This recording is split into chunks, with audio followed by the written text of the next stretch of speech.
on a Wednesday Linc Live. Thomas Mott, Josh Davis, every single Wednesday at 7 p.m. Time to get started. Josh and I called each other up and color coordinated our t-shirts. It was completely on purpose, 100%. No, we didn't. We just logged on and saw we're both wearing camo green here tonight. Josh, There you what's go. up, man? What is up, man? Yeah, I as soon as I saw that, I was like, well, there you go. Without There you go. thinking about it, we're wearing the same colors. But, great minds, as they say. But another week and more rumors, more speculation, some potential news or headlines. I'm excited to get into all of it. But yeah, it's never a dull moment this time of year with the speculations and rumors of what potential player a team could be picking and things like that. So we're going to have to get into a lot of the draft perspectives and visits or maybe non-visits that are happening. It's just some weird stuff going on. There's a lot of weird stuff going on. A lot of people joining us as we get started here. Welcome everybody in. Be sure to hit the thumbs up button as we go ahead and get started. Let's start with the news of the past 2 days. You had a video on this yesterday. I did a video on it today. Every other Eagle NFL content creator had a video on the Devin White situation. And this is interesting for me. And you and I texted about this a little bit off the air.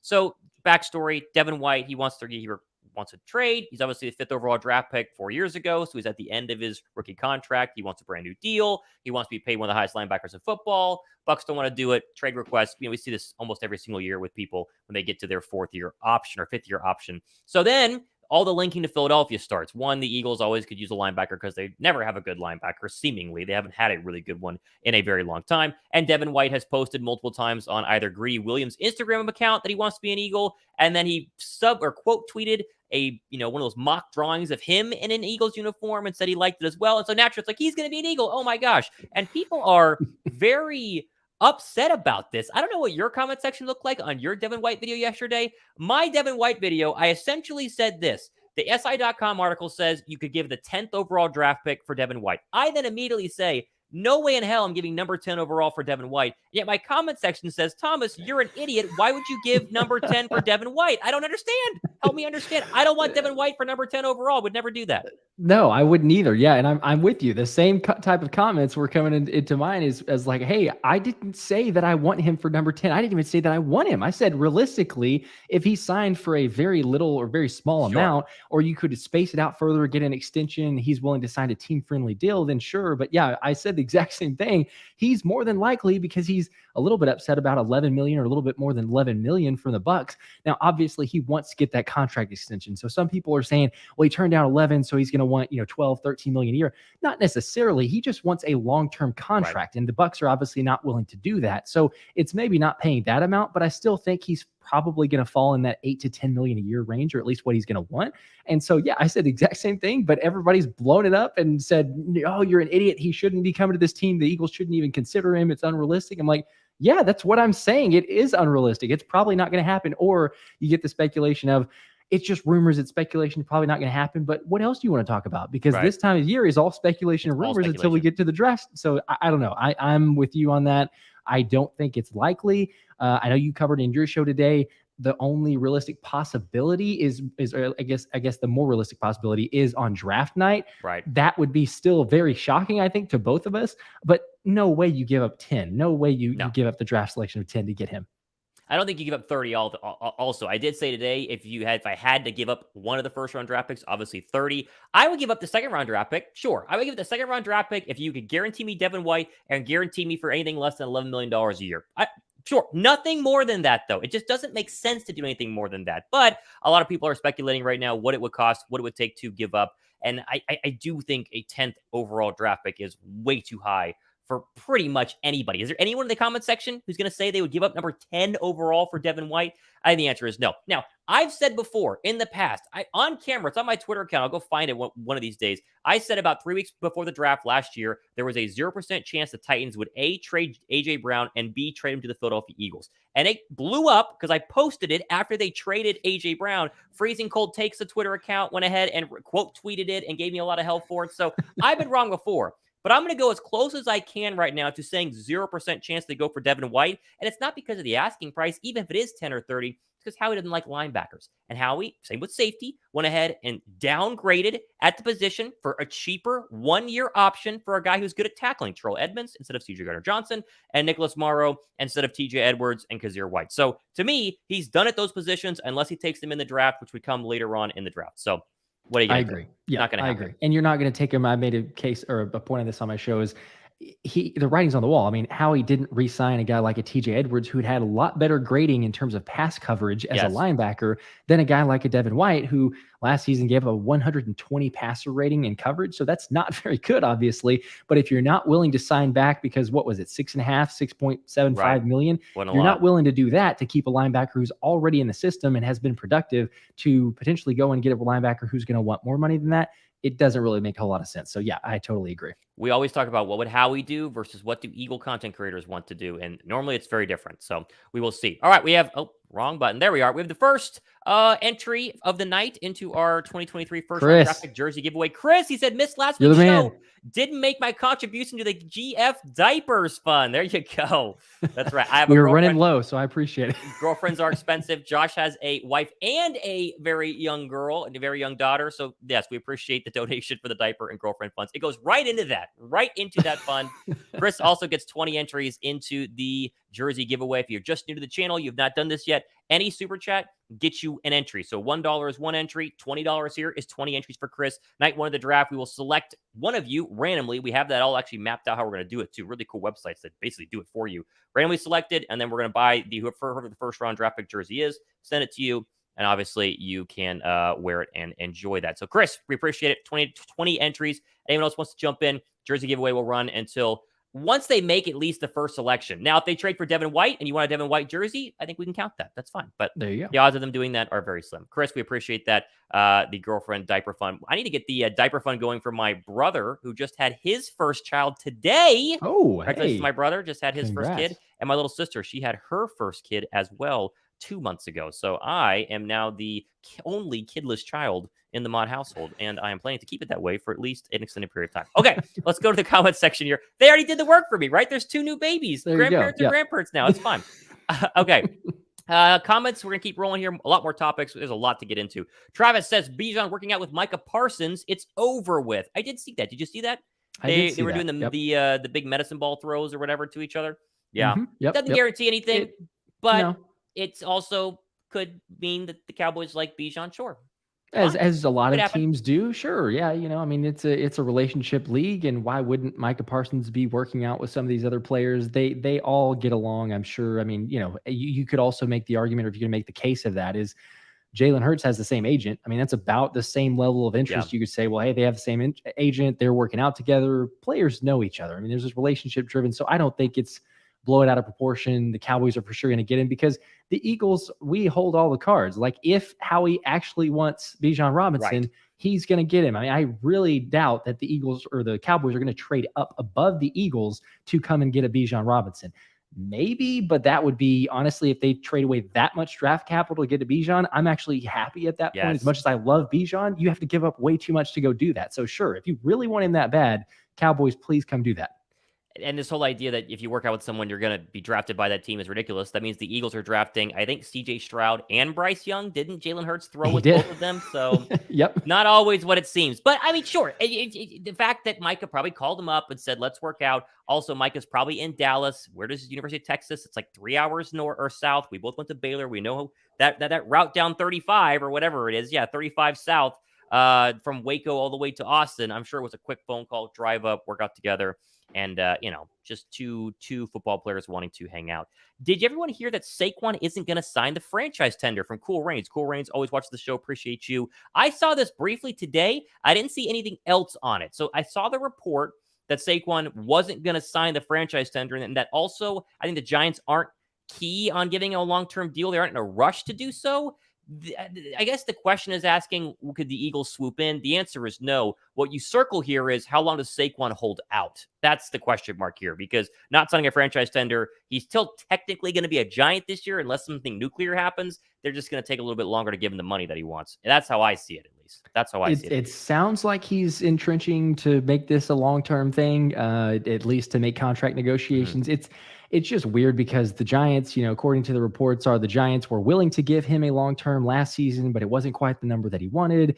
And then obviously the Giants tagged him to hopefully take more time and get a long-term deal done. But I mean, the general manager, the name's escaping me right now, but he was saying that basically they do want Saquon to be a Giant. They want him to be a Giant for life. They're hoping to get a long-term deal done, but it sounds like he's wanting like a $13 million a year.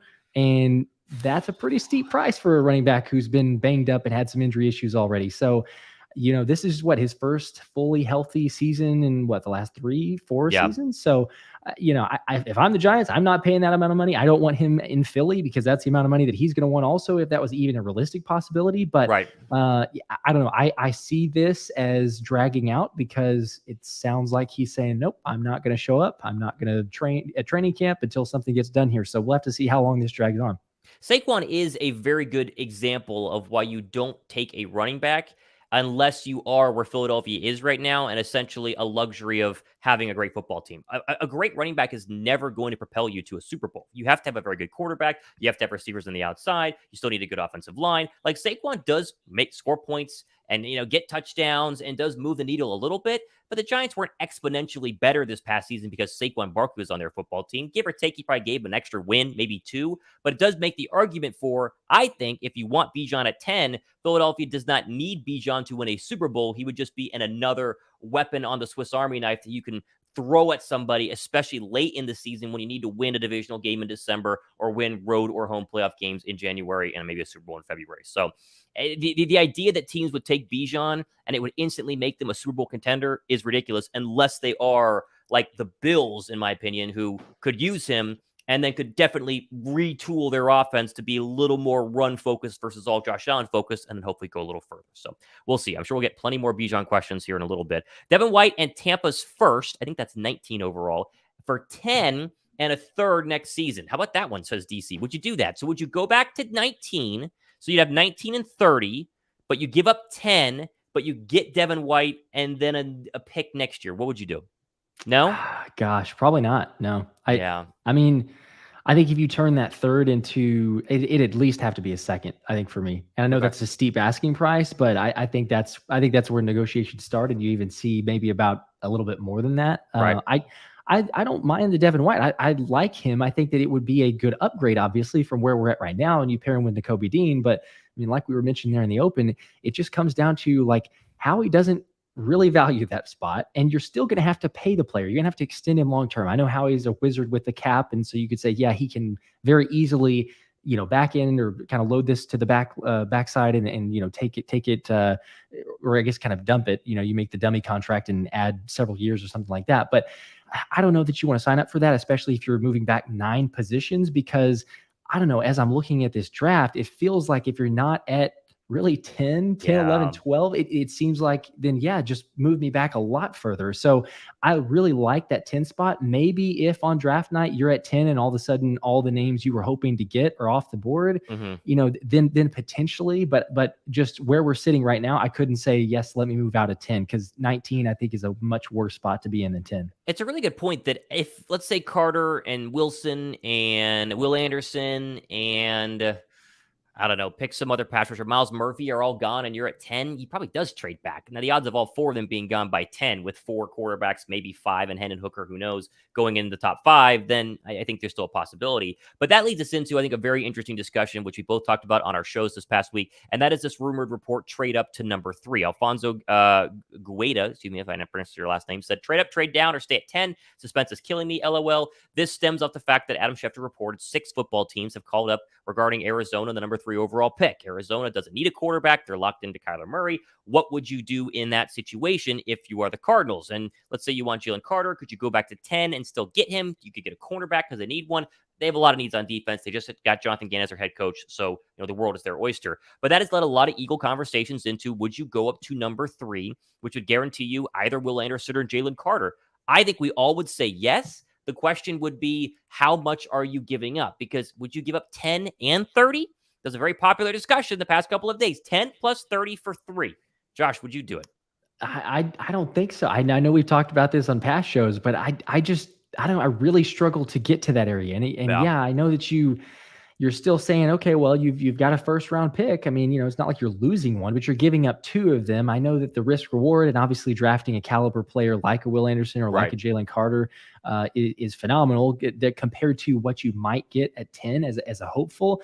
But the way this draft already is, and as much as we love or see Howie trading and wanting to have draft picks, there's not a lot this year. So the only way that I would see it is if Howie's saying, okay, we're going to do this, but then we're about to start trading away a lot of next year's draft picks to get more selections in this draft, because you don't have very many to begin with. And you kind of can't count those 7th round picks. Like we've mentioned before, yes, you can get lucky and you can hit on, but you don't really go into it saying the 7th round is going to yield, fruitful results. You're kind of going, yeah, we'll take a flyer at someone and hope.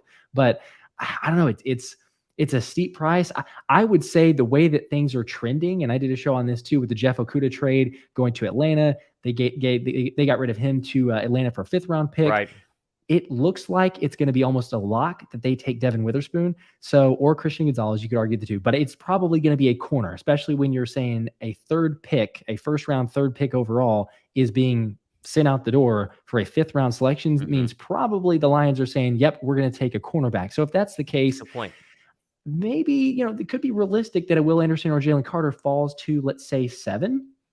So then you're talking about trading up from 10 to 7. I think that's a lot more realistic. You trade up from 7. I'm in favor of that, whether that means you trade a 10 and a 2nd round pick or a next year 2nd round, 3rd round, whatever it takes.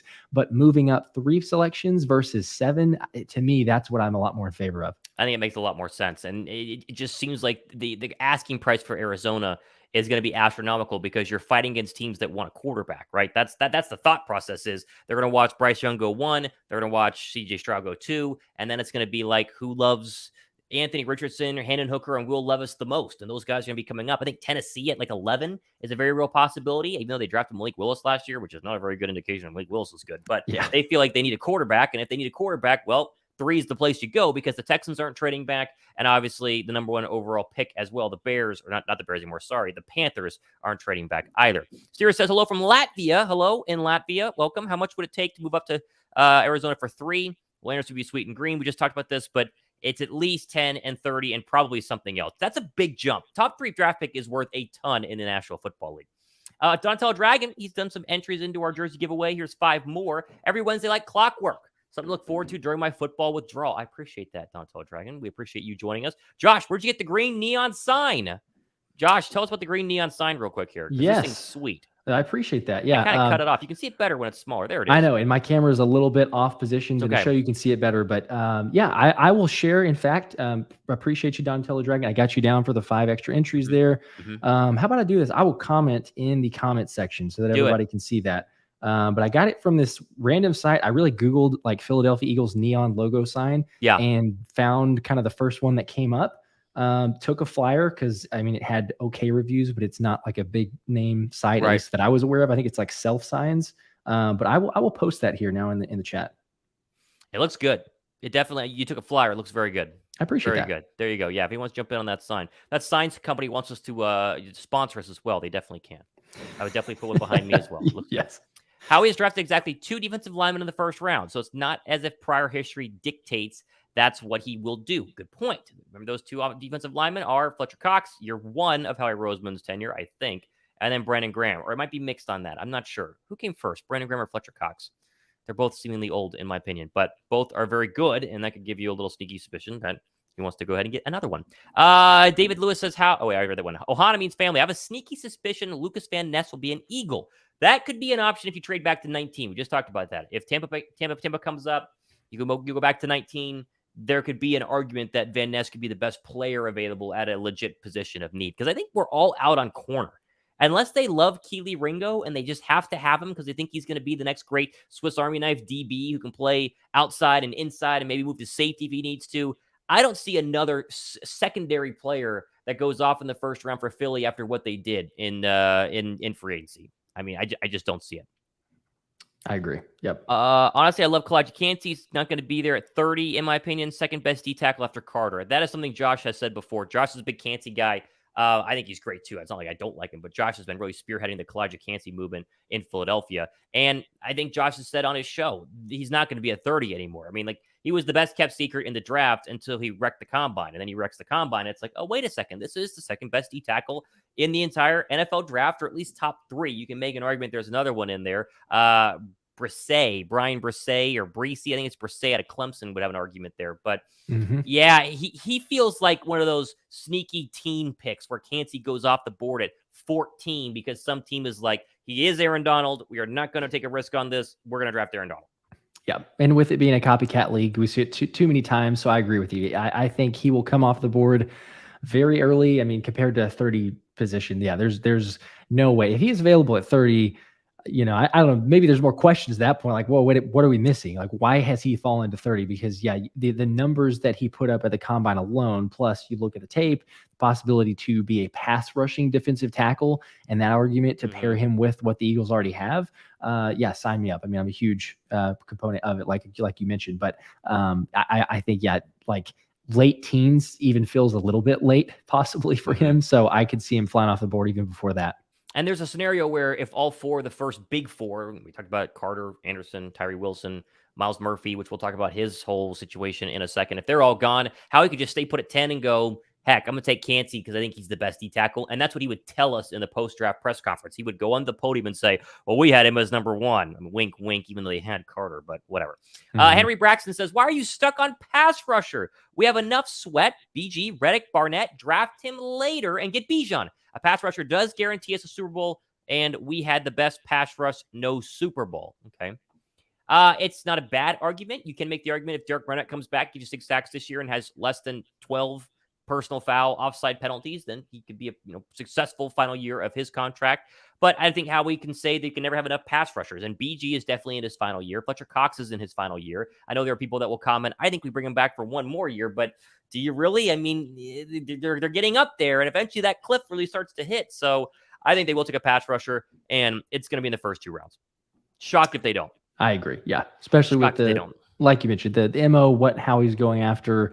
And you look at the draft visits, really, the top 30 visits, of potential player. I mean, that the writing's kind of on the wall when you take a look at that. Like, yes, a little bit you could argue is smoke and mirrors, and sometimes teams are saying like, oh, we want teams to think we're interested, or we don't. And I don't know what the situation is with Miles Murphy. I know you did a show on that, but the fact that there is a lot of defensive lineman visits is obviously gearing up for whether it's at 10 or whether it's at 30. And you look at the guys that Philly has visited with, those are guys that are being projected right in those spots. And so there's a reason they're meeting with those players. And that's why I would agree with you. I'd be shocked if you don't see a defensive lineman in at least one of the first 2 spots. And let's not forget, it's not like Vegas doesn't know what they're doing either. Vegas has it projected that the Eagles will take a defensive lineman first off the board as a pretty heavy favorite in terms of like what position they're going to draft first. So probably defensive line at 10 would be my pick. Yeah. Ohanami's family has a really good question I want to segue into here. An insider says he expects Jalen to sign a 7-year, $345 million deal. I saw this too. I didn't see who the insider was. Did you see who the insider was? Because this was all over, like, quote tweeted on Twitter, but there was no insider tied to this thing. The only place that I saw it was actually Colin Cowherd on his show was saying he's going to get a 7 for 3-4, but he didn't quote or say like where this is coming from, or it was just him saying he's going to get a 7 for 345 and reset the quarterback market. But he like, I didn't see anything else. So I don't know where that insider, who that insider is. It sounded like just more speculation, but I don't. Let us know, I guess, if there's a direct insider. I'd be curious who that source was. Yeah, let us. Yeah, we'll follow that up in the comment section. You guys tend to be almost more on top of things than we are about some things. So if you do know who the insider was who predicted the 7-year deal for Jalen Hurts, I mean, it sounds about right. I mean, most quarterbacks are going to want more than 5 years. They're going to want close to $500,000. 345 seems like it gives a little bit of wiggle room. It doesn't really depend on that number. What depends on is where the cap hits all kind of land. Does he get $4 million this year, and then $10 million next year, and then 30 and 40 and 50? Because that's how the Mahomes deal. It's really low, and then it spikes a little bit, and then it comes back down, and it spikes one more time, and then it comes back down. It's like a little roller coaster. So it would all depend on where they put these dollar signs in terms of every single season. But I just don't know who has actually reported that, because it didn't feel like anything more than you and I saying, well, it's less than 10, but it's more than 5. We'll go with 7, and then less than 450, but more than 250 million. So we'll go with 3. Yeah. It's like, where are we Just getting this number? comparing to some Yeah. general quarterback market and saying, here's the deal. It'll be somewhere around here. It does make you wonder, and there isn't a lot to talk about in terms of the Hurts contract we haven't already talked about, but what is the waiting process for? Like, why are we waiting right now? Is it simply because they want to see Burrow's contract first and then Herbert's contract next? But if that's the case, then they're all playing, Mexican standoff like they did in The Office, where they're all, pointing at each other, waiting for the next person to go. And if that's the case, then no one's going to go. So I'm just wondering, are we waiting for another quarterback just to make sure that the market is going to be reasonable?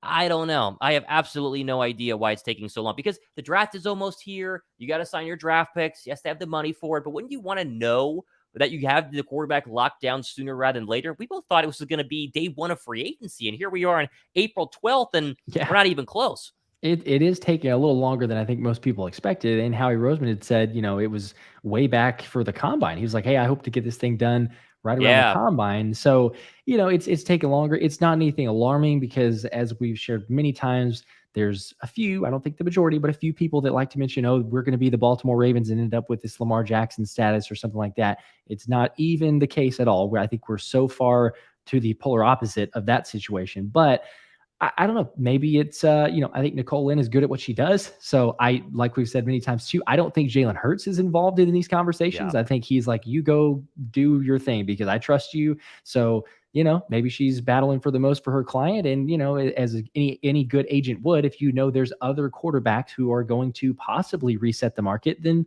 yeah, there's not a hurry on her side. Her client's sitting just fine. He's in a good position as it is. So, I can put it back on the agent, possibly getting some negotiations, trying to figure something out. But I would, if I'm Howie, want to get this thing done as quick as possible. Because like you just mentioned, like you want to know how much the cap space you actually have freed up. What are you going to target in the draft? Does that open up other trades or free agents even? I don't know. It'd be interesting to see. But it is a little bit surprising that we haven't seen it at this point. David Moore, member of the channel, appreciate that, says, I heard it on the herd also. The thing I don't like about Colin is that he's so wishy-washy on Jalen, said he doesn't deserve that 7-year contract. I like Colin Cowherd a lot, but he is wishy-washy on Jalen Hurts. He does very much ebbs and flows on one day he tells you Jalen Hurts is elite, the next day he says, so it sounds like something Cowherd would do, to say, here's what you would give him, or here's the report, here's what I would give him, I don't know, and then make some analogy about divorce or something, because that's what he does a lot. Philly Pop gets a $10 super sticker. Appreciate that. It's 10 entries there, Philly Pop, into our jersey giveaway. And he actually has a comment on this one below. I'm going to throw it up right now. He says this: pressure is off, Thomas, for now. Congrats to Josh and the wifey, and shout out to one of the best podcast collaborations ever. You guys are fire. Wishing you all continued success. First off, thank you very much. 10 entries in the jersey giveaway. Every dollar is a entry, and a lot of you guys have many entries into this, so we have a really good pool of people to pick from. And he's right, with both my siblings officially having their first kid. My little sister Marie had hers about a month and a half, and then my older brother had his today, like 5 hours ago. Yes, the pressure is off on me having a child, much to the chagrin of my girlfriend, who would love not only to get married, but also have a kid, because she's having serious baby fever. But again, the pressure is off. So, no rush. Take our time. Don't hurry. And Josh has a kid, right? So technically between the show here, the Wednesday Linc does have a child. It's just not mine. And so, I don't have to worry about that yet. So you've already got uncle status on lockdown. Yeah. You don't need to rush into anything. Locked down. Oh my goodness. It is locked down. DC says, wish I could like your post, Pop. Yep, I agree too. I think Philly Pop sent me a DM or tweeted at me with a mock draft earlier this week that I liked a lot. It was a good mock draft. I forget exactly what it was, but I remember being like, that's a good mock draft. Let's see here. Nakobe Dean fell to the 3rd round. Every year it seems like a guy falls further than we expected. Who do you think that player will be? I'm going to say Myles Murphy will fall to the 2nd. Good segue in the Myles Murphy conversation. I don't think Myles Murphy falls to the 2nd. I think Keely Ringo, if I had to pick somebody, would be someone who would fall, who was very much going to be a 1st-round draft pick. He might be falling out of the 1st round. I think you could see Jahmyr Gibbs fall out of the 1st round just because there aren't a lot of running back needy teams. And teams are kind of sitting there going, well, you could take the guy from UCLA, or you could take the guy from Texas A&M, or the guy from TCU. Like, I think Gibbs could be one of those shockingly falls out of the 1st, but then goes early 2nd because Philly or somebody else jumps in on the party. This whole Myles Murphy thing, I did a show on this. I tried to do some research on it. I don't know how much you saw, but essentially there was a report from Ian Rappaport saying Myles Murphy, Clemson defensive end, is scheduled to visit with the Eagles, Falcons, Jaguars, Browns, and whatever, right? Listed them out, as they do.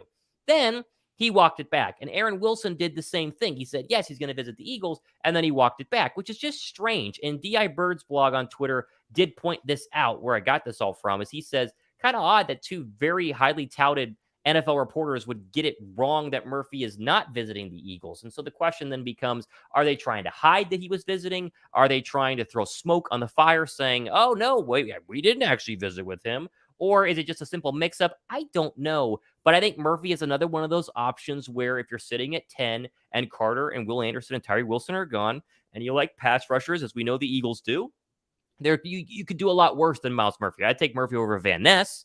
I would take Myles Murphy over, I'm blanking on the who the other one is, but Van Ness for sure. And so I think that's kind of where this whole idea of what's going on with Myles Murphy comes from. I don't know if it's a big story, but it was interesting that, they kind of walked back the idea that he's visiting with them. Yeah, it really is, because, what's the harm really in having a visit, So that's the part where it's like, how do you get that wrong? Like, first off, it's not bad to post it, to have that publicity, but then you post it and you walk it back. And so, yeah, I would love to know. We probably won't ever have the behind the scenes view, but I'd love to know, like, was there a reason that the Eagles, maybe they did, maybe they met with him, they don't want teams to know, hey, we're interested in this guy. But who knows? We may never actually see that. But it's an interesting comment that, like, who's going to actually be, a potential guy to slip to the second round. According to Mel Kiper, he agrees with you, which he's not very much in favor of running backs, but still he agrees that he had the Eagles actually taking Jahmyr Gibbs at 37 with the trade. They traded 30th with the Seahawks and took him at 37. Yeah. But that's a name possibly. I think it just really depends on Bijan Robinson. Like, how far does he fall? Because if he goes off the board really, really early in the first round, like let's say even ahead of 10, so something crazy, then I think that there's no way Jahmyr Gibbs makes it out of the first round, because then all of a sudden teams get a little fearful, like, oh my gosh, the running back, maybe have a run on the running backs. And still, even though there's I think in my mind, a pretty big separation from Bijan and Gibbs, you might see a team do that, but it just depends on where that running back goes. But I could see that. There's another name too, I know, as far as some other mock drafts recently, and these are not really, I guess, at least as far as wide receiver, not targets, but Quentin Johnson is one guy for the TCU receiver that he's gotten a lot of publicity, and some mock drafts have him very high, but others have him, oddly enough, in the second round. And so, again, you don't really know about these players. I know that the receiver class has gotten a lot of knocks recently of saying it's a weaker receiver class than in past seasons. And so, if that's not smoke and mirrors and teams legitimately mean that, then maybe you see a guy like a Quentin Johnson actually fall into the second round. That's a good one. Then I don't know if the Eagles necessarily say, well, let's go draft a receiver, especially of his stature, because he's not really a wide receiver 3. But if you're just looking at, top prospects and where they've initially been graded versus where they fall, I would probably throw him out there as the name potentially. Tyler Wall said can't see because his size can make teams concerned. Possible. He is small, but shortness versus power is kind of the question mark there. It goes back and forth. We have another super chat here. It's from David Moore, friend of the show. David, 10 entries. That is obviously, you just to prove it to you. You can see Josh writing down your 10 entries here. That's him right there. So getting your 10 entries into our jersey giveaway. Love the show. You guys keep it up. Fly Eagles Fly, David. We appreciate that very, very much. Obviously, 10 more entries into whoever the first round draft pick is. You actually, we take 2 of them, you obviously can take your pickup. Take a pick of the jersey. Not going to matter. We're getting you one, though, from Fanatics. It's going to be great. We appreciate the 10 entries. We got a lot of entries tonight. I think the leader is the person who did 20 way earlier in the show. Chris did the $20 super chat. He's the leader in the pack for tonight, but a lot of really good super chats tonight. We appreciate that. And obviously, it gets you in on the entries as well. I saw a very interesting quote here. Where was it? I want to read it here. Ohana said this. Are you guys Sixer fans? What do you guys expect to happen with the NBA playoffs? Well, that's a good question. I actually pulled up the NBA playoff bracket just in case someone did ask about this here. I think the Sixers are going to roll Brooklyn. I have no problem there. I'm not a massive NBA guy. Obviously, for the Sixers. I do think that there aren't a lot of very interesting matchups in the Eastern Conference. I think it will be Milwaukee and Boston in the end. I mean, maybe Milwaukee and the Sixers. I probably should say that, but I think Boston's pretty good. Boston is pretty good. But we'll say the Boston Sixers series will be the best series in the East. When you get to the West, this first round matchup of LA and Phoenix is going to be really, really fun. I think the Grizzlies are going to roll the Lakers. That's my 2 cents on the NBA playoffs. I will say this. I'm a little biased to Atlanta just because I live in Atlanta right now, and I used to fill in on the Atlanta Hawks radio network for pre and post game, so I've been a little connected to that team, and I like to see them do well, but there's no way they beat Boston in round 1. Come on, I'm not stupid. So We'll see. But hopefully the Sixers do win, because obviously we root for Philadelphia and we want the Sixers to win, and we want Embiid to win MVP, which he should do. Everyone thinks he should, so we'll see. Any pick, though? Who do you think? Man, that's tough. I think Phoenix could be, as far as the West goes, I think they could be a little bit surprising because they had a little bit of a lull. Obviously, KD now there, and I think getting some chemistry. But now that you're in the playoffs, that could be a possibility. I don't know. I haven't watched a ton of NBA, I'll be honest. But as far as, I would like to see the Sixers. I know Embiid, for the argument of like, is Embiid, or at least I haven't seen a whole lot now because Embiid solidified it. But like the argument of Embiid, Jokic as it's a very easy, Embiid's the MVP. Like, let's be honest. I don't know. Sometimes it's a negative thing though, because like the MVP of the NBA, I know it hasn't like officially, been determined, but it's like whoever wins that doesn't really do as well in the playoffs most of the time. I don't know if that's just the extra hype or whatnot, or because you're so determined on one player providing so much for a team. I don't know. I would love to see it with the Sixers, but I'm kind of thinking that, the Celtics might be that team, as much as I would hate to see that, but we'll see. If I was just going to name it right now, I'd say probably Celtics and Suns for the NBA Finals. Tyler Everything says, I would love the dream offense. Jalen Hurts, A.J. Brown, Devontae Smith, Dallas Goedert, Bijan Robinson.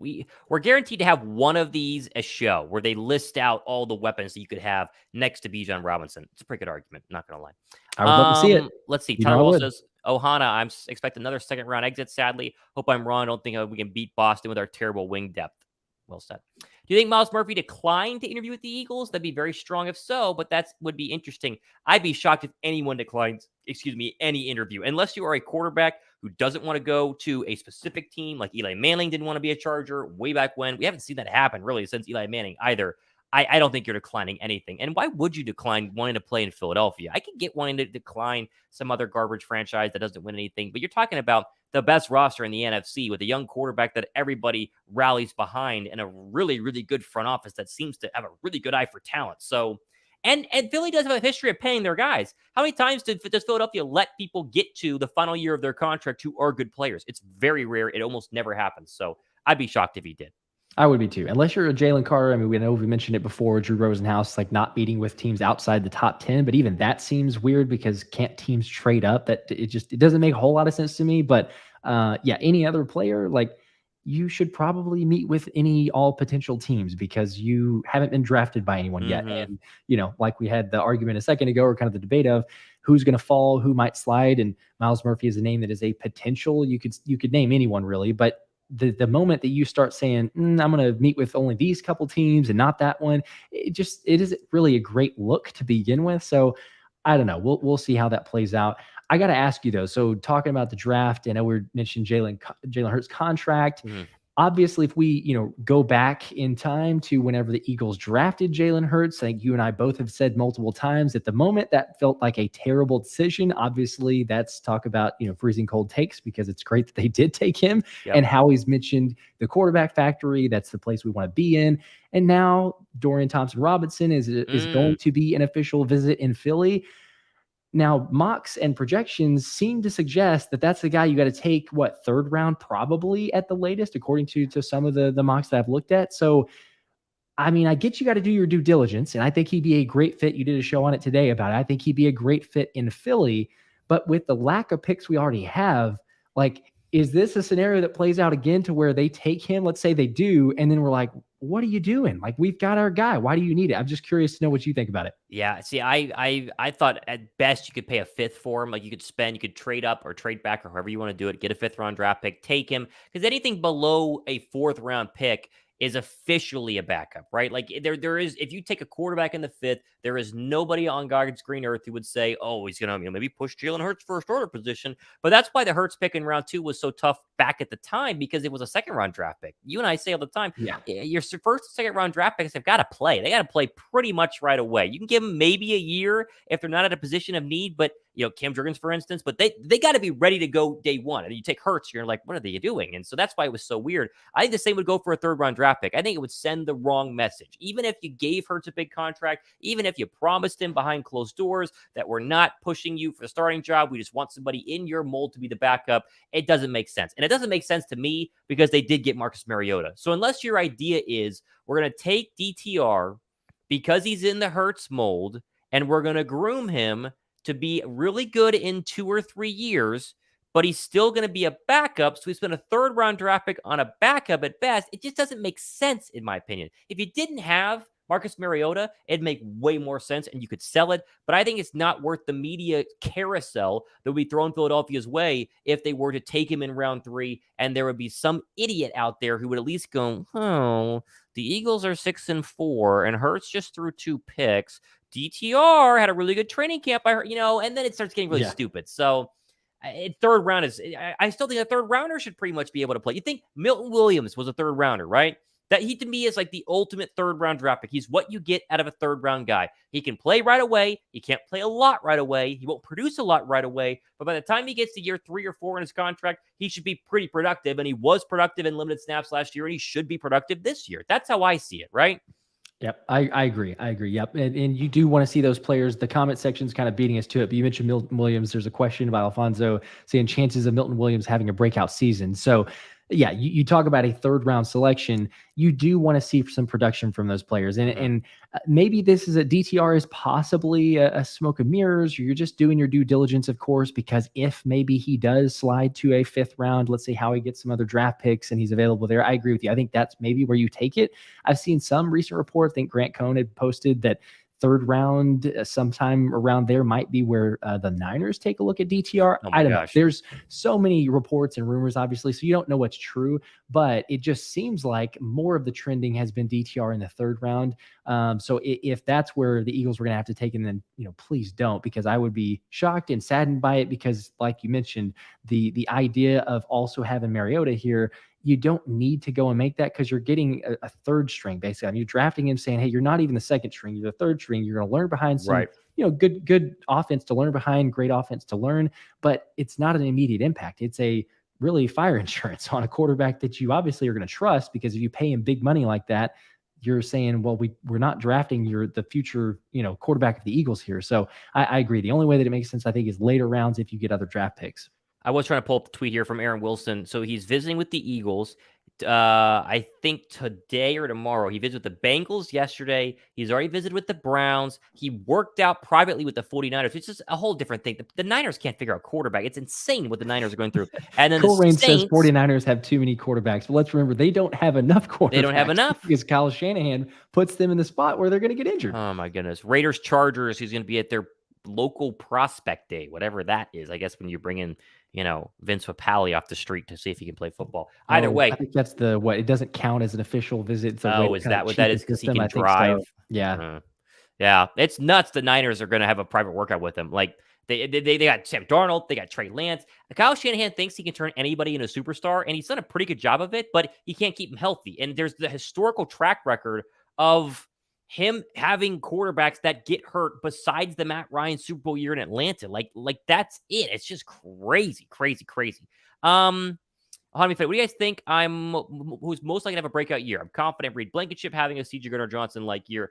I think Reed is going to have a really good year. I don't know if he's going to break out at the 6 picks or something like that. I think he's going to turn out to be the next Roddy McLeod, where you never say his name because you never have to. He's not getting burnt. He's not getting a lot of picks, but he's just being a very good safety. That's basically what you saw in him towards the latter part of the year. And honestly, most interceptions safeties get anyway are tip balls. Most C.J. Gardner-Johnsons were tip balls. It's not like they're ball hawking guys who are going to jump in front of routes and get pick sixes all the time. They're playing deep coverage. The ball is overthrown. It's tipped in the air and they catch it. And I think Reed can catch a bunch of those. I think he's going to be fine.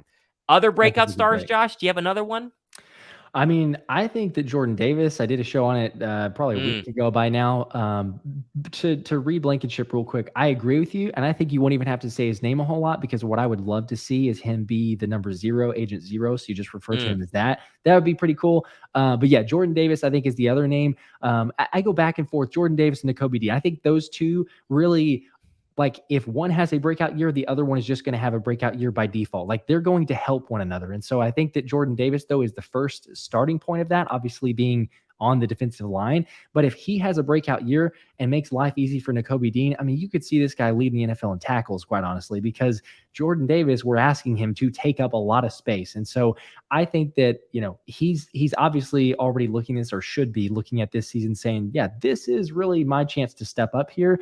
And so I can't wait to see what he does with that role. But, Nakobe Dean, whoever the other linebacker ends up being, if it's Nick Morrow, if it's another free agent signing, if it's a draft pick, Yeah. I think those two linebackers are going to be able to feast if Jordan Davis has a breakout season, but I think he will.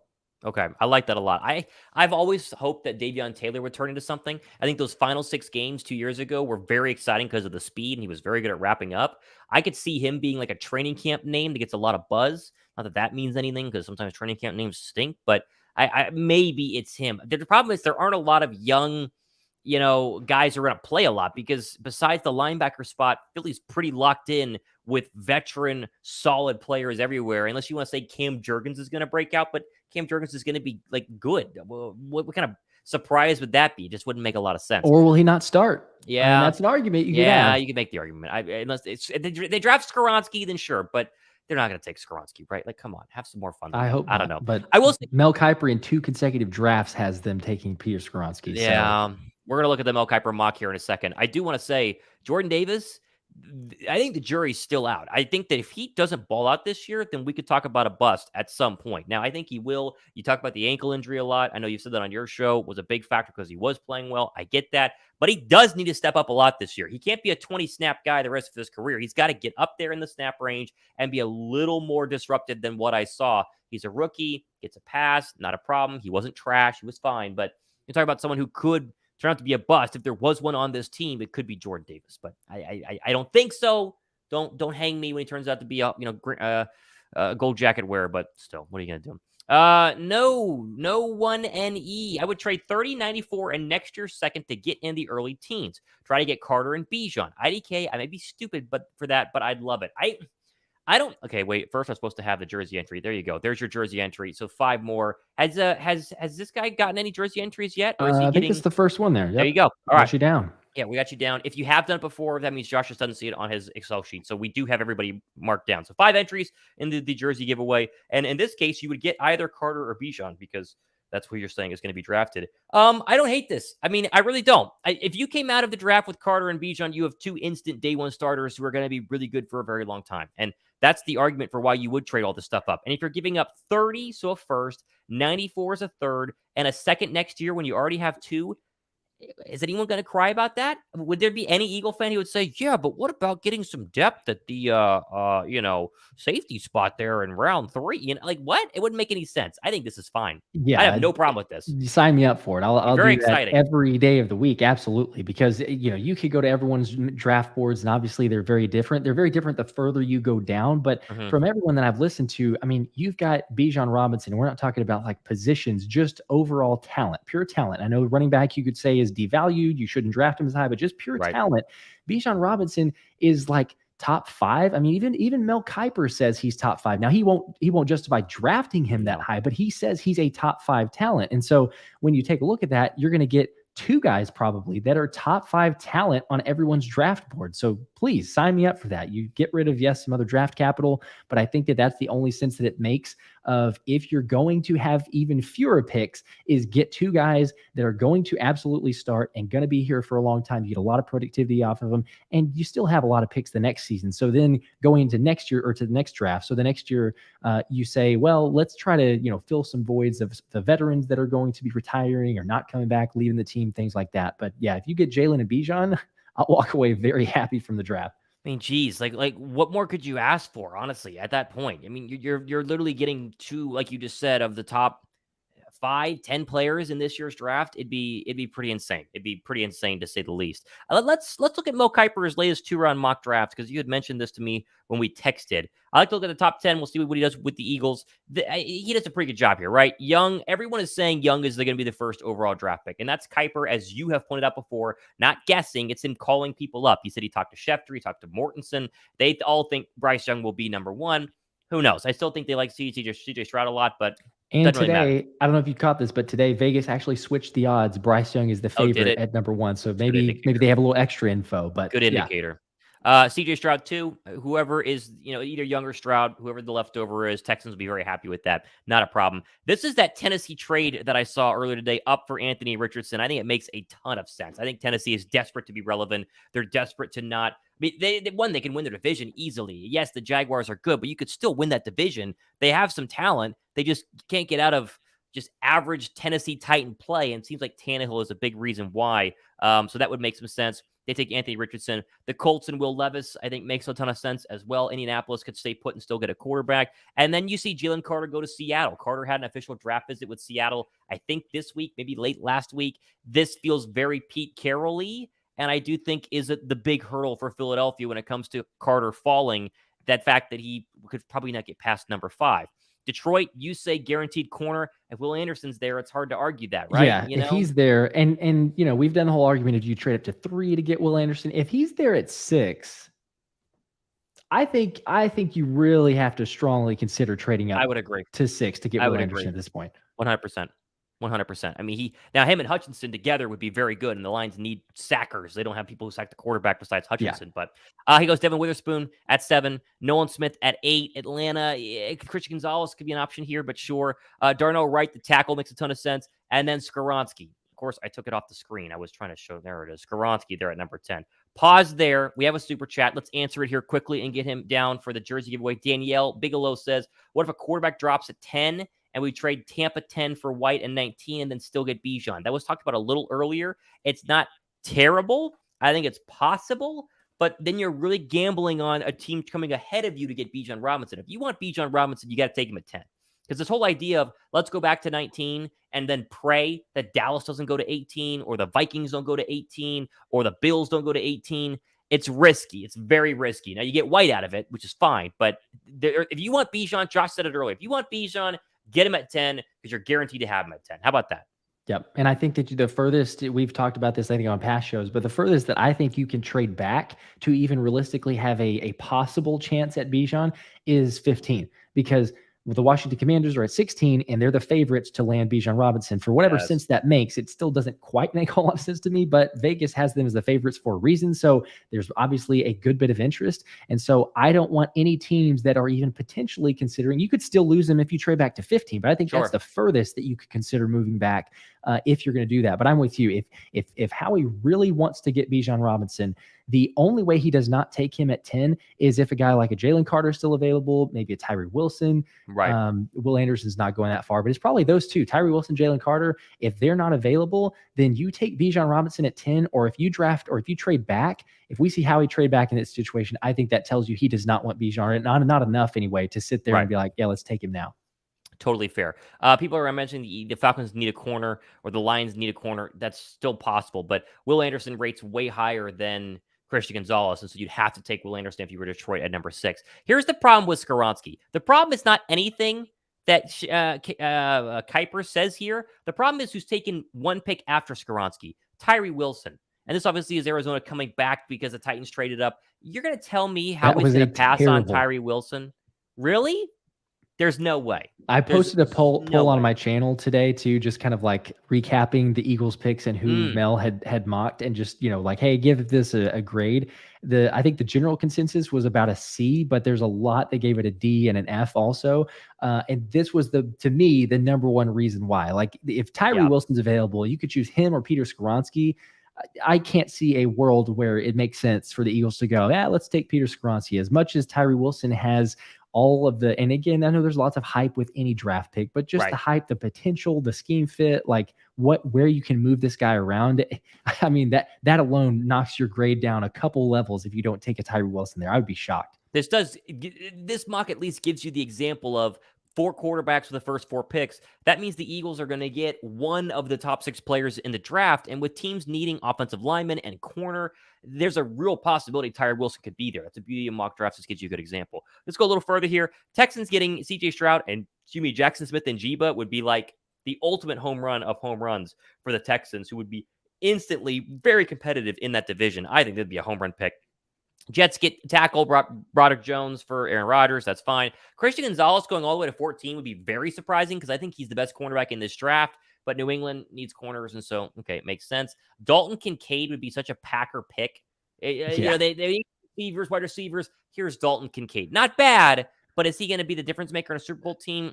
Not sure about that. No, and the Packers are going to be rebuilding anyway, so maybe it's just a lifeline for Jordan Love because he's going to need some help, but we'll see. Joey Porter Jr. at 16, Zay Flowers at 17, Bijan Robinson at 18 here on Mel Kiper, his latest 2-round mock draft. This again goes to what Josh just said. He wouldn't go anywhere later than 15 if you really want Bijan in a trade back, because again, Detroit has a second first round draft pick, and then there's a lot of teams behind him that need quarterback. Like the Lions could take Bijan, sure. The Bucs, they need a running back. You make the argument that the Chargers, if they trade off Eckler, they could use a running back. Baltimore, maybe they want a running back for Lamar Jackson. Minnesota, I mean, there's a lot of teams that use a running back here, which is why I think this shows you that you can't go much further than 15 if you still want a chance to take him. Yep, I agree. And the Lions, let's be honest, they kind of have the luxury of a luxury pick on because of the picks that they have from the trade, obviously Stafford and where their team is currently. Like, they don't have a whole lot of weaknesses. And so, yes, I mean, they needed that other pass rusher, but especially if they just got Will Anderson, then they're why not? You know what? Say, hey, Bijan Robinson, one of the top guys on everyone's draft board. He's still available to us at this point. Let's go ahead and take him. So yeah, I agree. I think he's not going any further than that. Someone just said that they don't trust. Tyler Wallace said to never take Mel Kiper's mock seriously. I think he's better than people give him credit for. And I think 30 is a really good example, right? Imagine this scenario.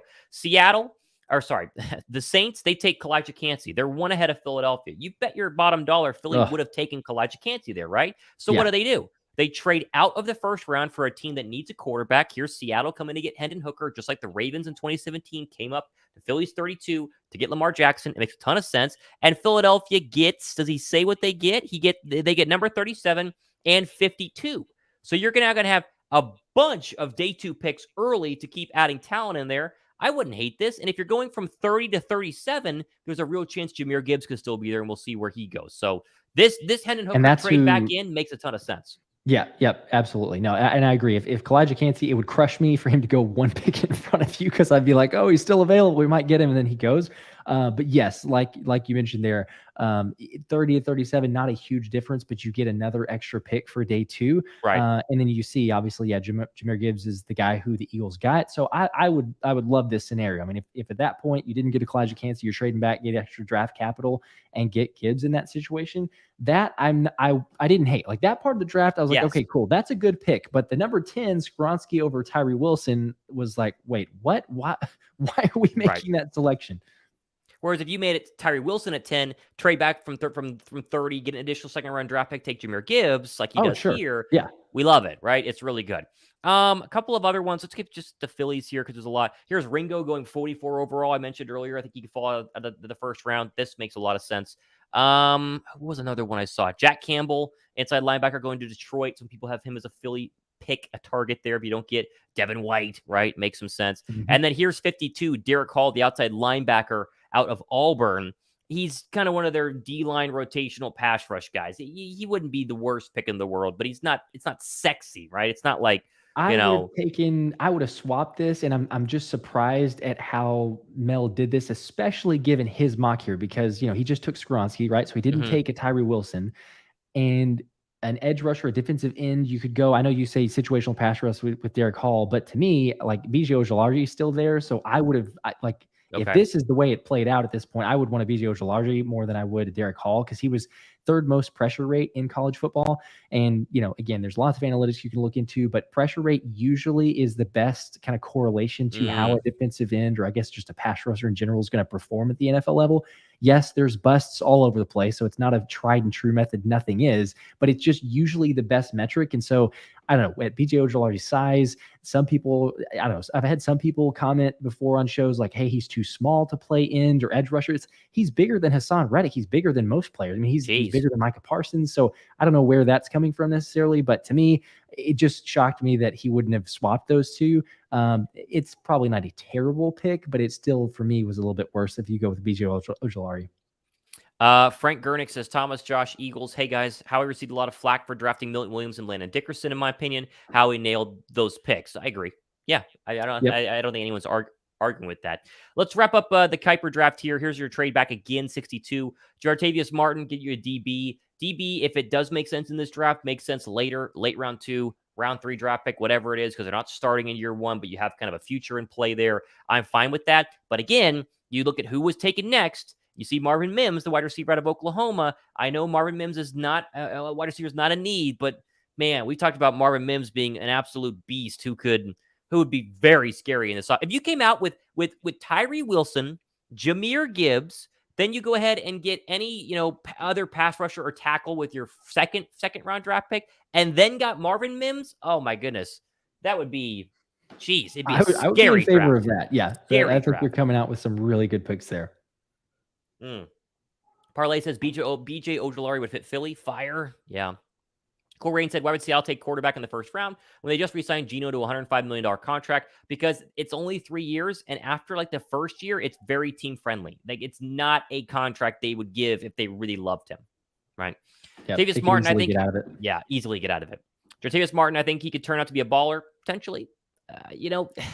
These later round corners are very tough. It's very hard. Seems to, again, this is very limited reading, but he seems to be getting overshadowed by a Devin Witherspoon, understandably so, because Witherspoon is, getting all the hype. So maybe, you've got some players who are getting more of that. I don't know. You see a lot of teams who they have some good talent, but whenever those top name guys are the ones that get selected, sometimes you go back and say, oh, why did we look into this player more? It seems like that's the name that people are starting to throw out there, but you're getting so far down the list too that it's beginning to become a guessing game, really. Like, how are they going to fit in a scheme and actually going to play? But I don't know. I don't hate that one. I also don't know enough to really grade it necessarily. But to me, the misses are Tyree Wilson.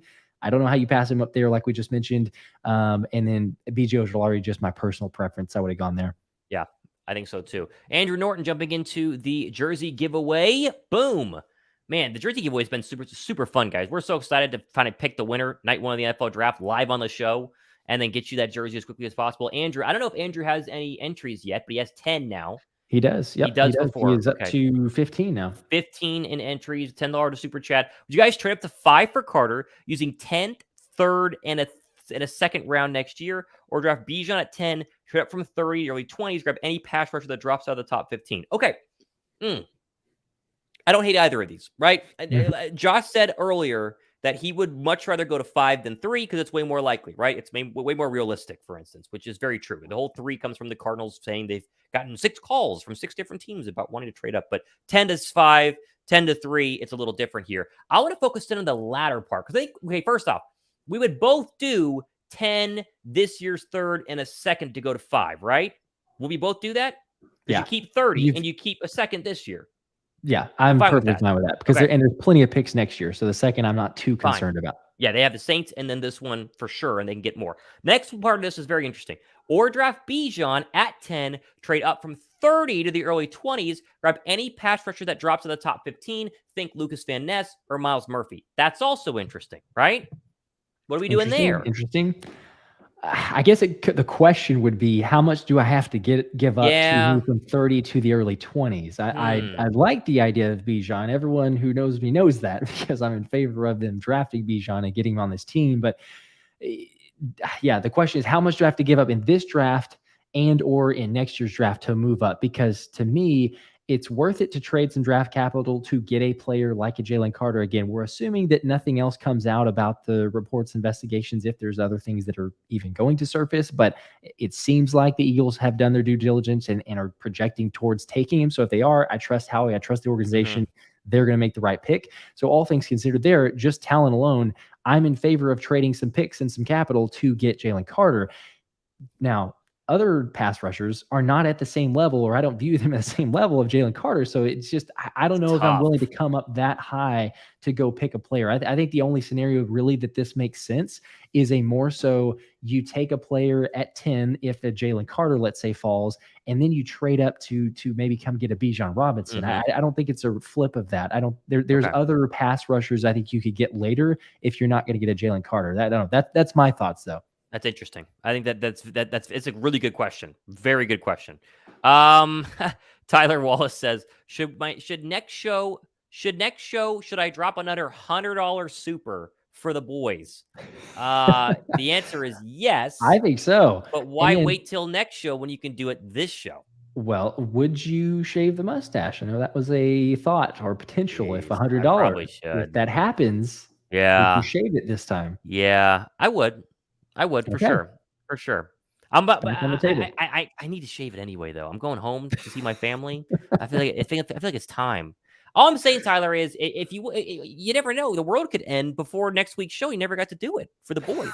I'm just saying, telling you, we just all get nuked on Sunday, and then you're like, oh man, I should have done it. As the blast is coming towards you, you go, man, I should have done the hunt for the boys. World? This went off the rails so just quickly. Saying, it could happen. It could happen. My goodness, it could definitely happen. I don't know. Parlay said some NFL analysts said Philly would never take a running back or outside linebacker in the first round. Boy, I was heated. Well, we haven't really done that. Last outside linebacker was Marcus Smith, like a true outside linebacker, right? And we have never taken a running back in the first round, right? Where was Brian Westbrook drafted? Was he? He was. I should know that. I don't know. Second? I have a signed jersey. One of my 91st overall draft picks, so third. Third, okay. 2002 draft. I got a signed jersey back there from one of my subscribers. One of my favorite players of all time. I should have known where he was drafted. That was my first Eagles poster, actually. It was a Brian Westbrook poster. There you go. Tyler says, because I need to get a card, Thomas. What does that mean? Like, you need to just go grab a credit card? Or you need to get a credit card? I don't know what that means. Oh, it's going to go towards the Super Bowl. That's right. Tyler, listen. Maybe one of you guys is some like secret millionaire, and it's just like money to burn for the Super Bowl fund. If that's the case, man, go for it. Go for it. We appreciate it. Yeah, but if you are going to struggle to pay rent next month, then maybe don't. But it's up to you. It's your money. Okay. Out of curiosity, would you guys take out Zach Ertz in his prime over Dallas Goedert currently? Yikes! That is a question I do not want to answer because that is a good question. It's a very tough question. I think Goddard's really good. Oh my gosh. I think Goddard's insanely good. I think he's grossly really underrated, and yet everyone thinks he's a top 3 tight end. But Zach Ertz was pretty baller too, right? He was. Yeah. I mean, you couldn't go. And honestly, I mean, I don't know how you felt, but whenever they drafted Goddard, I was like, what are we doing? I was like, surprised. We don't need him. Zach Ertz is our guy. So I'm glad they did, obviously. But I actually saw this. This is interesting. Okay, yeah. So I was going to look it up to make sure. I thought Dallas Goedert. So Dallas Goedert's 28. He's actually older than Ertz was when we drafted Goedert, if you believe that. So people are making the interesting case of, do you draft a tight end now? Now, it seems like it'd be too early because we love Dallas Goedert. He's incredible. Man. But, you flip the art. That's what happened. Rewind back to whenever we took Goedert. I know we're kind of getting away from the answer to the question of good point. Who would you take better, but do you take another tight end? I don't want to. I'll let Dallas take a tight end with their first round draft pick and see how it works out for them. That's tough. That could be possible. I think Calcaterra can be the next tight end. I thought Calcaterra was grossly in over his head, but started to figure things out later on in the year when Goedert was out for a couple of those games. So I'm out on that. I think you take prime Ertz just because Ertz won a Super Bowl with you, but I mean, we're really asking you to pick from your favorite children, right? Like, how do you decide which kid is better between Zach Ertz and Dallas Goedert? They're both insane. And we also need to make this point. You just said that Dallas Goedert's older than Zach Ertz was when they took Dallas Goedert. Almost every single time Howie Roseman has drafted somebody before the older person on the roster was on his way out, he has been right. In recent history, he's pretty much nailed it. You talk about Zach Ertz, talk about Jalen Hurts, talk about why would you do that? That worked out really, really well. Jordan Davis, we think he's gonna be right about Fletcher Cox. There were still arguments about Cox has 3 more years left. Why? I guess that leads you into the idea of taking Skoronski because Skoronski is, why? Johnson leaves, Skoronski comes in, who knows? Jurgens versus Kelsey, same thing. He's been pretty good about seeing the positions that really impact the football team and taking the replacement early enough to where we all go, and then it's like, oh, okay, 2 years later. But I just made an argument to drafting Peter Skoronski at 10, and now I hate myself because I don't want Peter Skoronski at 10. So you just made a lot of sense. That was a ton of sense. I didn't like it in any way at all. So. I don't like it. But it seems like, it does, right? It feels very Howie-esque. Like, that's what he does. And so as much as we hate it in the present moment, or like as soon as it happens, we've seen a lot of kind of reaping the benefits whenever he can see into the future like that. So that's the only reason I bring it up. I don't know. I didn't actually officially answer the question. I might say Goedert. Like, I know he's had some, little injury issues and stuff, but who was it? I think somebody even mentioned it in the chat, yards after catch. Ramos Ertz never had yards after catch. I don't know if you say never had yards after catch, but I just feel like Goedert, just a different breed, different animal as far as after he catches the ball with a little space. I think I'd take Goedert. Goedert may be 28, but he hasn't done that many snaps because of Ertz. I think he's fine. I would agree with that. That's pretty well done. And they utilize Goedert so well. Andrew says, Bijan at 10, trade 30 TB for Antoine Winfield, get Dexter at the end of the second round, trade this year's third, next year's third for Devon White, then cruise Super Bowl. Geez, Andrew has it all figured out. He has like the whole rundown. Jeez. Okay. If you guys had to bet $1 million, because Josh and I definitely have that in the bank, what would you guys expect Howie to do in the first round? $1 million. These people think we make a lot more money from YouTube than we actually do. Holy cow. Can you imagine? So, yeah, we're just a little bit far off from that. Yeah. That's a good question. I think what we should do is we should do a mock draft on Wednesday, the night before the draft, and that'll be the last like official. Here's what we think the Eagles and Howie will do. I think that's how we should settle the argument there. Well, let's just guess right now though. If you had to bet $1 million right now. Yeah. I mean, it's all hypotheticals, so I guess that's why I say if you do the mock draft, then I can share with you what I would do in this scenario. But the question is like, who's going to be available? Yeah. Like I think Howie deep down wants Jalen Carter, but how far is he going to fall? That's the question. I think if he falls to like, I think 6, maybe 5, he'll consider trading up, but I don't know that he's going to. I don't know that he's going to fall that far. And then all of a sudden, I as much as I hate it, I could see him taking Peter Skoronski. I mean, maybe if that's not available there, he trades back. Yeah. I don't know what I have to go to. If I'm going to bet $1 million, I'm going to say Miles Murphy. I'm going to say Miles Murphy because I don't think Will Anderson or Jalen Carter will be there, and he won't take Bijan at 10. And if that's the case, I would say Miles Murphy because it feels like a Derek Barnett type draft pick where they're sitting at 12. Barnett's there. Pass rushers are great. They take Miles Murphy. But I would feel so gross betting $1 million on that though. I would too. Yeah. I think it probably, if I had to bet $1 million, I would say defensive lineman. Yes. Maybe a Lucas Van Ness. Yeah. I don't really love that. That'd be the same as taking Miles Murphy, right? Yeah, we don't want it, right, but you can same boat. You can talk your way into it, right? You're like, maybe he'd be good. Andrea, she says, hey guys, another great show. Thank you, Andrea. We welcome you into the chat. We're big fans of Andrea. And she just did a $10 super chat. Look at that. I was going to say hi anyway, Andrea. And I agree with her too. I am absolutely just ready for the draft. We still have 2 more weeks of this. It's unbelievable how long it's taking.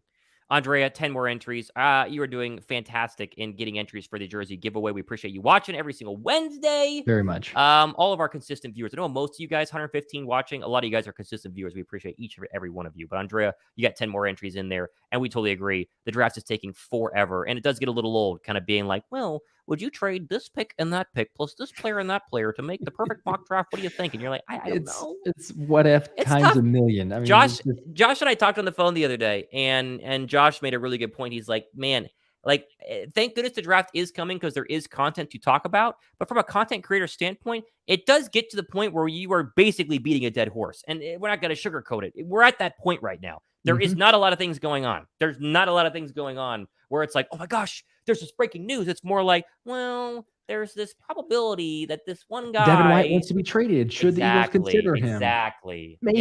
Is it realistic? Yeah, probably not. But we'll talk about it. I do think that is one thing, though. When you read thumbnails, you really need to watch the show as well. Because a little insight into content creation, you do have to get somebody to click on the show. So you can't just put some boring title with some boring graphic. Like, you got to do something that way you at least click and then watch the analysis. But a lot of people comment on yours and my show. We said this at the opening that, oh my gosh, you guys are talking about Devin White. I would never take him. You guys are so dumb. This is stupid. And then if you watch our shows, you watched mine today, I said, I wouldn't trade number 10 for him. Like I said the same thing you were saying, but you commented before you watched the show. So just a little insight there. Josh and I are very level-headed. Even if you think we're crazy sometimes, I would argue in terms of content creators, we're very like, we would like this, but the chances are very little. We would love this, but it's never going to happen. I think we're we try very hard to be very even keel and as unbiased as we possibly can, despite the fact we have a bunch of Eagles colors behind us. Exactly. In our opinion. You may think otherwise, but true. That's our opinion. We think that we're level. We think we're unbiasedly, we think we're very good at being unbiased. There's that. That's the best way to put it. I think that's great. B. Newman says Devin White, if he was betting $1 million, Devin Witherspoon, if he was betting $1 million. Peter's probably going to get drafted by the Bears. Wouldn't that be nice if Skoronski goes 9 and then we don't have to worry about it at all? If Skoronski's still there at 10, yes, you're going to see us on the live show being like, oh no, they're going to take Skoronski. And then they do. Depression. Yeah. Please make our decision for us. Yes. If he goes if he goes at 9, I'm going to be so pumped. Be like, thank you. We don't have to, live with giving away a Peter Skoronski jersey. It'll be something else. No offense to Peter Skoronski, but No he comes to offense. Eagles and he watches the show and he's like, wow, you guys just really hated me. But yeah, and then he gets a gold jacket. He's at his Hall of Fame ceremony, and he's saying, I remember watching these two idiots on YouTube on this Wednesday Linc Live saying I was going to suck, and they didn't want me. Yeah, we don't hate you, Peter. We'd love to have Peter on the show. Peter's great, but I think we get along with Peter very well. I don't know. I also predicted Richardson would be worse than Terrell Pryor, and that's an accomplishment. Oh, remember that draft? That draft was fun. Oh, yeah. Christian says, bro, Miles Murphy is not it at number 12. I agree, but if you have to bet, I would bet Carter and Will Anderson would not be there. I agree. You have a lot of faith in Nakobe Dean. I think he needs it to be an all-pro alongside him. Possible. Very, very possible. I mean, there's definitely a lot of faith there, but I think the Eagles have a lot of faith in Nicholas Morrow. So yeah, and they selected Nakobe Dean for a reason. I'm just excited to see, you could probably make just as many cases against this argument that I'm about to make, but I mean, Nakobe Dean, he has a chip on his shoulder. If I'm going to pick a player, I want a player who has a chip on his shoulder. He's got something to prove. I don't want some player who's, they're, got some talent, but they're just doing it because they're talented that way. Like Nakobe Dean has been sitting behind and waiting for his chance to shine. And so I'm just saying, if that's the situation that we're in front of now, yes, it comes back to somewhat of Jordan Davis because Nakobe Dean is slider. So he's going to need some help from the D line, but let's be honest, that's what this team is built for. So give him a little bit of space. I think that Dean is going to be great. Speaking of all these first round, mocks, who's going to be good, who's not going to be good, a very good indicator to level yourself and kind of breathe a little bit when it comes to the first round. Go back to previous first rounds and point out the superstars because it gets a little shocking to see how many are actually superstars. Good example, 2 drafts ago, right? Obviously, Burrow and Chase Young, superstars. Jeff Okudah, he was just traded from Detroit for like a 5th round draft pick. And he can still be good. Bust. Andrew Thomas, he's good, but for a 4th overall draft pick, compare him to Lane Johnson, there's a massive drop off there. He's not a Hall of Famer, right? Tua, is Tua going to be a Hall of Famer? Probably not. Herbert, probably not. Pretty good, right? So let's say we have 3, Burrow, Young, and Herbert. Derek Brown, is Derek Brown a superstar in the National Football League yet? Not really. No. Isaiah Simmons is pretty good. He is. We make him 4. Okay, we'll make him 4. CJ and Henderson, who does he even play for right now? Is he still a Jaguar? Right? I mean, this is the whole exercise. I don't know well enough, and maybe I should, but Jedrick Wills, is he good right now? Not really. Mekhi Becton's been injured a bunch. We think he's going to be good, but we don't know. Henry Ruggs, that's without saying, right? Then you go to Tristan Wirfs. There's number 5, so that's another good player. Javon Kinlaw, bust. Jerry Jeudy so far, bust. AJ Terrell is pretty good. I'll give you 6 there. CeeDee Lamb, pretty good. I'll give you 7 there. Then look at these next picks. Austin Jackson, Damon Arnett, Kayvon Chasen. That guy's terrible. Remember this guy? Jalen Reagor. Justin Jefferson. We didn't want to see those names. 7. We did not want to see that. Kenneth Murray, I think, was no longer a Charger. I thought he was going to be really good, but I think he's no longer a Charger. I think Cesar Ruiz is good, right? Am I right on that? Okay, so that's 8. Jordan Love, Jordy Brooks, Patrick Queen, I think we can technically give him, make him 9? Right?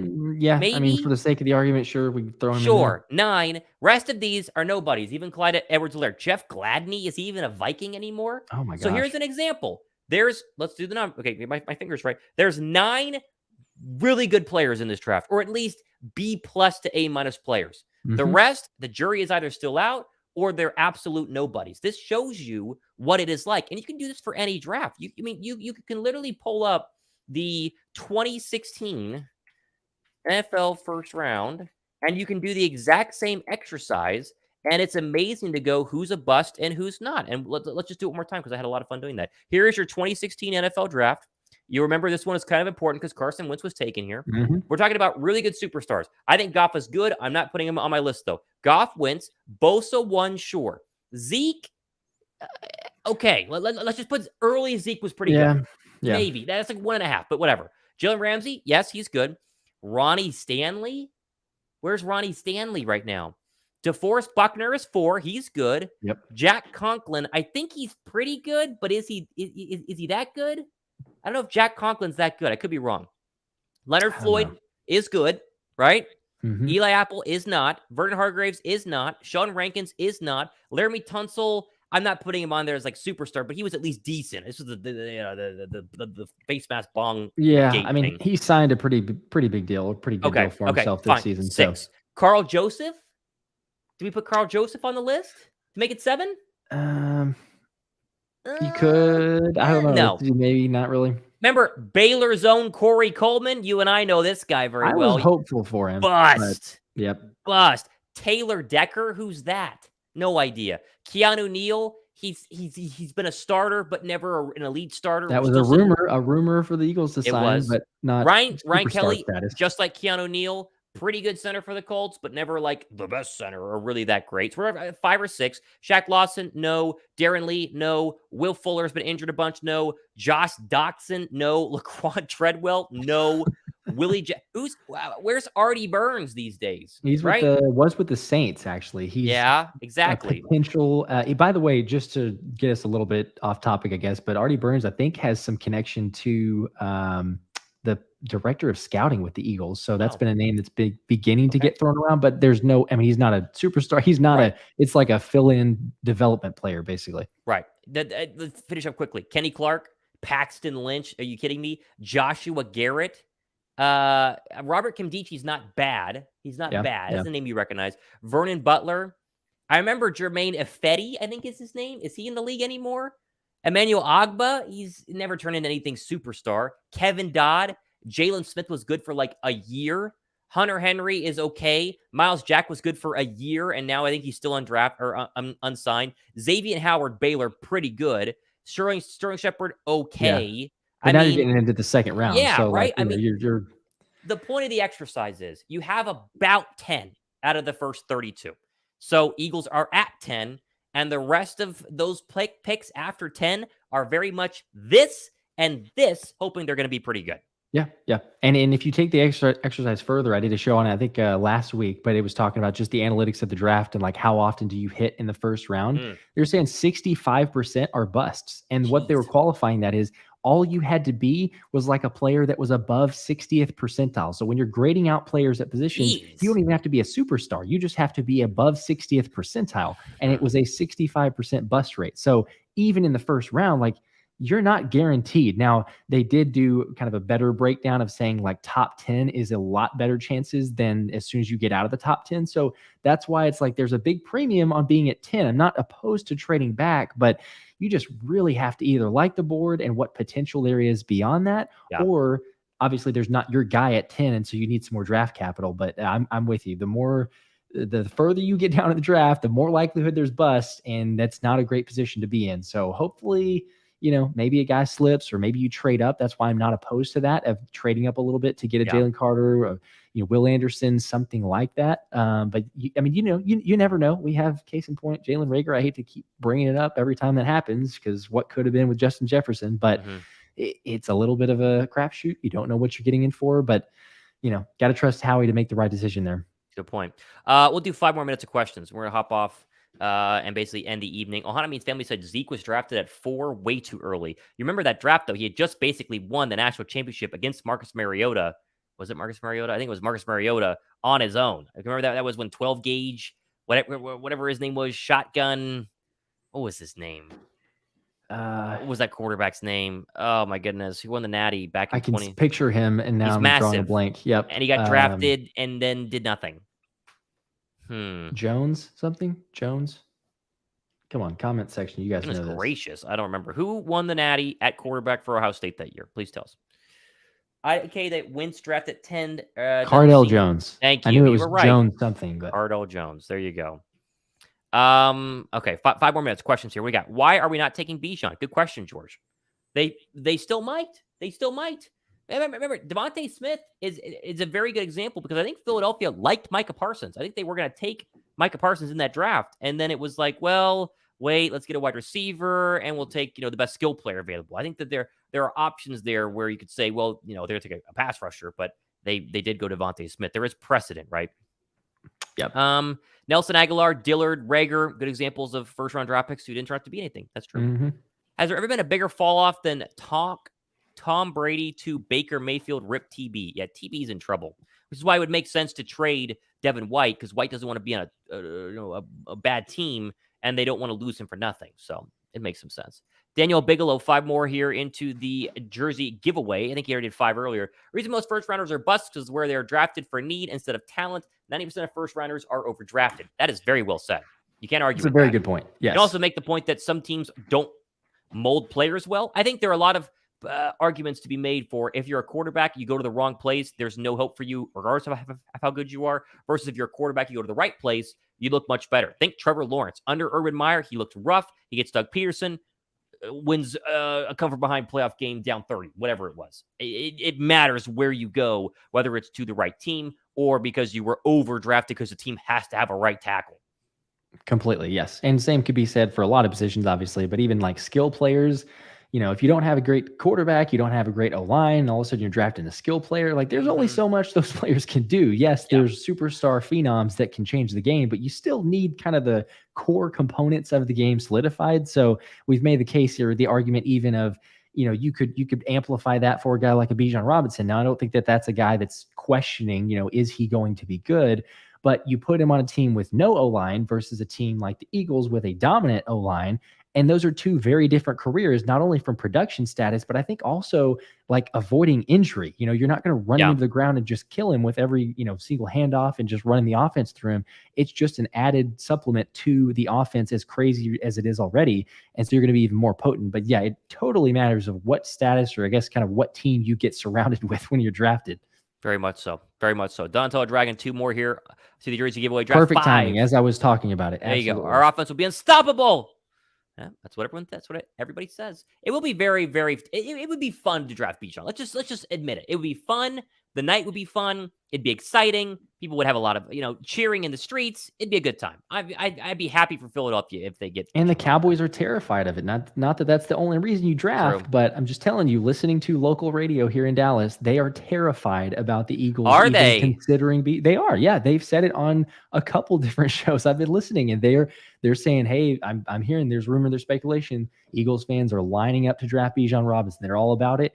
And they've started to kind of come out and basically admit, like, yeah, I really don't like the prospect of having to play that team with Bijan Robinson 2 times a year. So I'm telling you, like, they see the writing on the wall, as most everyone does. Bijan is a talent that is incredibly special, and you add him to this offense. Plus, I mean, the whole Jalen contract, his possibility of getting injured on all these running plays or designed running plays, like, you're kind of increasing both the longevity of Jalen and Bijan. So I know here I am making another Bijan argument because I could do that all day, every day. But I'm just saying there's a lot of makes sense on both sides of protect Jalen, prolong Bijan's career. You make him a better with this offensive line. I'm all for it, obviously. Cool Rain says, Thomas and Josh, you guys can do another mock draft on your channels for the draft. We both will. And then, like you said, Wednesday we'll do a live 2-round mock draft, or 1 round, 2 round, whatever it is. And we'll do a mock draft as well next. That'll be next Wednesday. No. 2 Wednesdays from now. Next Wednesday is like the purgatory of weeks because there's nothing happening the week before the draft. And then the next Wednesday, it's like, yeah, let's go. It'll be very fun. Heck yeah. There you go. All right, guys, we're going to go ahead and wrap up here. We're going for an hour and a half, our Wednesday Linc Live. We always have fun. I mean, the fact that this show continues to grow, all the support that we have, we appreciate you guys. Sure to sub to Josh's channel. He's up to almost 3,000 subs, one of the fastest risers in the Eagle content creator world. If you probably already subbed to him, but if you are, sub to him. Really good stuff. Be sure to thumbs up this show and thumbs up all of our future shows, and we'll see you guys on our shows tomorrow, but also for our next live show next Wednesday. So see you guys.